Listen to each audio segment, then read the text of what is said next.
But 50% of marriages end in divorce. So 50% live happily ever after? But she'll take my freedom. Who are you? Mel Gibson and Braveheart? But I'm gonna lose half my money. Bro, you don't even have that much money to begin with now. Look, if she's gonna better your mental health and support your goals, then consider marrying her an investment in yourself. There's a good chance she'll at least improve your hygiene and sense of style. I'm not saying marriage is for everyone, but don't spend so much time looking at the negatives.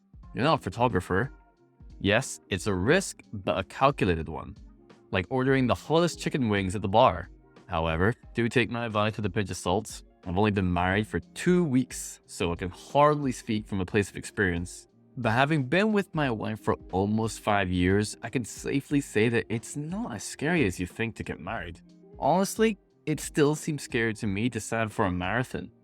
Yeah, on my wedding day, it was pretty crazy to think I was entering into a lifelong commitment, like choosing PlayStation or Xbox. But now it's done, I feel at ease with being with someone familiar that I've had so many good memories with, like a Nintendo. My wife only watches my videos after I post them, so it'll be interesting to see how she reacts to me calling her a Nintendo. Certainly don't rush into marriage. Life isn't like that Netflix show, Love is Blind. Honestly, if the people on that show think Love is Blind, then they'll find marriage an eye-opener. What I would say is that getting married is the easy part. Finding someone, that's the hard part. More people in the world than ever before, and we're all more connected. And yet, finding someone who agrees with you that Star Wars is the most overrated franchise in the world is harder than you think. But then you find someone who agrees that Harry Potter is a better movie franchise than Star Wars, and you think you could spend your life with this person. Or you find a woman like my wife, who hasn't seen Star Wars or Harry Potter, and you get to mansplain your opinions about TV and movies. Even better. The fear I had about marriage actually came when I was single, because the freedom then in your 20s is awesome. You can do whatever you want with no accountability to anyone but yourself for getting 2 double cheeseburgers at McDonald's at 1 a.m. on a Saturday night. Once I met my wife, honestly it didn't seem so scary to commit to her because it was more fun to spend time with her than without her. I now had someone who'd be willing to watch my bad YouTube videos. Perhaps a few more years of my terrible YouTube banter, and she'll want to unsubscribe to the marriage. Maybe she'll be like Mel Gibson for Braveheart, crying out for her freedom. There is a strong chance I may be so positive about marriage right now because I'm still in the honeymoon period and everything is so rosy and the future is so optimistic. They say marriage is like a deck of cards. In the beginning, all you need is 2 hearts and a diamond. After a few years, you'll want a club and a spade. But you know what? I think it's still worth that risk to get married. And this is coming from someone who's very comfortable being alone. I spent so much time without a girlfriend in my 20s that I sometimes wondered if my parents thought I could be gay. If you have been with someone for a while and you're still not sure if you want to marry them, then it may be a sign to give it up. Like those old pair of socks you really should have thrown away by now. You know the ones. But if it's not a no with her, then maybe it's more likely a yes. Ideally, it would be a hell yes. But honestly, if you're like 80% confident, that may be good enough. You may never get more. No woman is perfect, and we're not either. You think she sees you as a 100% yes? My opinion would be not to judge marriage based on other people's bad experiences. If you live that way, you may never try pineapple on pizza, which is delicious. Relationships are hard as hell. However, you already know the downside, which is divorce. So that's capped, right? Capped downside. Whereas the upside, if it all works out, is uncapped. It's limitless about how happy you could be. Obviously, it's not going to be all sunshine and rainbows, but that isn't your life right now anyway. Otherwise, you wouldn't be watching this video to see if I can change your mind about marriage. Just imagine having a great date or a great night in and knowing you could repeat that whenever you wanted. That's being in a long-term relationship. It's consistent, like a McDonald's anywhere in the world. Again, recently married man, everything going well so far. I'm super biased.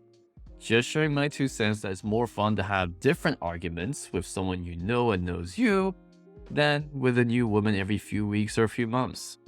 The older I got, the more the novelty of different women started wearing off fast. Netflix and chill with the same person also means you don't have to repeatedly watch the same thing again with different women too. And who cares if you have arguments? As long as you avoid what Dr. Gottman, the relationship psychologist, says to avoid, then every little thing gonna be alright. What Dr. Gottman says to avoid are what he calls the 4 horsemen. The first one is criticism. This is when you criticize your partner's character directly and say stuff like, you never do, or you always, instead of, babe, you always watch the next episode without me. You never think of me. You could say, babe, what happened to watching the next episode together? You Netflix cheated on me. Get rid of the nevers and the always. Best not to be so definitively negative about your partner's character. The second horseman is defensiveness and is usually a response to criticism. We feel unjustly accused and defend our position. This can cause a normal conversation to quickly escalate and become a serious argument. What I usually do to diffuse the situation when it's my fault is just offer to buy fried chicken for dinner. It's amazing how fat, salt, or sugar and buying someone's favorite food can change their opinion of you. Works with men too. The third horseman is contempt. It's when you behave in a way that you believe you're morally superior to your partner and you actually dislike or disrespect them. Contempt are long simmering negative thoughts and the greatest predictor of divorce and marriages. You gotta make sure to avoid it and actually respect and value who your partner is. Otherwise, you'll end up learning a language that's not on Duolingo, and it's gonna be one made of eye rolls and sighs. The fourth and final horseman is stonewalling, and that's usually a response to contempt. We get overwhelmed and physiologically flooded, so we withdraw from the interaction. To avoid it, my wife and I make sure to avoid the 3 horsemen first, so stonewalling is never needed. And if we still feel like stonewalling, tough. We already have an agreement that we talk things out, rip the band-aid off, rather than avoid the hard conversations. If all else fails, take a break from the situation together. Take your anger out on the streets, the treadmill, or the weights. Go work out to work out your issues. Opposites attract, so you're going to be different in many ways, and it will lead to disagreements. If it's an acceptable level of difference, then embrace it. My wife and I are different ethnicities and nationalities, so we always look for opportunities to be racist about the quirks we notice in each other. Where's the fun in marrying someone different if you can't laugh together about your differences? She's Asian and she loves noodles. I'm black and I'm expected to rap and be good at basketball. This is all good material to make playful fun of each other about. There will be lots of shared interests too, of course. Why else would you be together if you couldn't take regular trips across the city to try all the burgers that Singapore has to offer, then make a couple's list of the best ones and keep saying to each other that you should start a food review YouTube channel, but then never actually do? That's the great thing about being with someone for so long. You're able to be yourselves with each other, and boundaries start to fade away. Am I happy she knows my preferred porn genre? No, but it must be healthy, right? Right? But being comfortable with each other also means just being playful and silly, letting your guard down completely with awkward dances and terrible singing. It's one of the reasons I married an Asian woman. I've always loved karaoke, and now I'm in a continent that accepts me for it. You may also think that marriage is a bit archaic, but that doesn't mean it's not useful. Short-term dating is like watching YouTube book summaries, but marriage is like reading an actual book, which not a lot of people do nowadays. One is the real deal, and the other just makes you feel like you're making progress.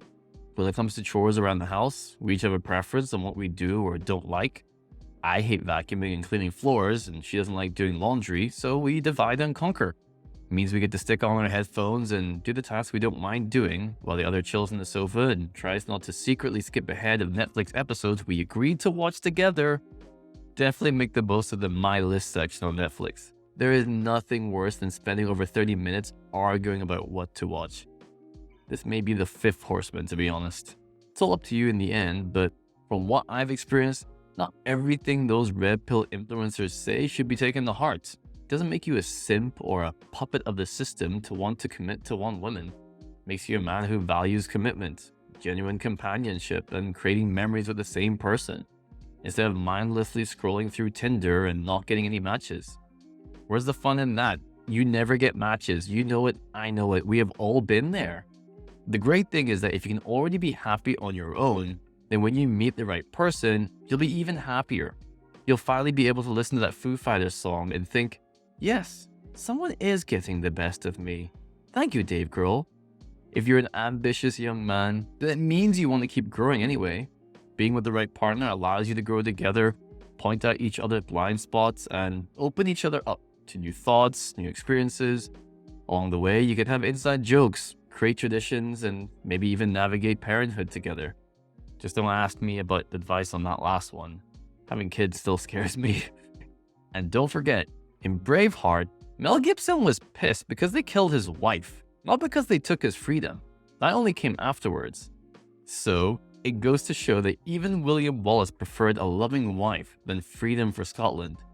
Sorry if that ruins the movie for all you Alpha and Sigma males out there. Hope this was helpful. I'll see you in the next episode. Alright, let's get this going. Up. Okay. Yeah. Okay. Oof. Okay. She'll probably, but honestly, if you're like 80% confident, that may be it good at. No woman is perfect, and you're not either. So what I usually do to diffuse the situation when it's my fault is just to offer, good job.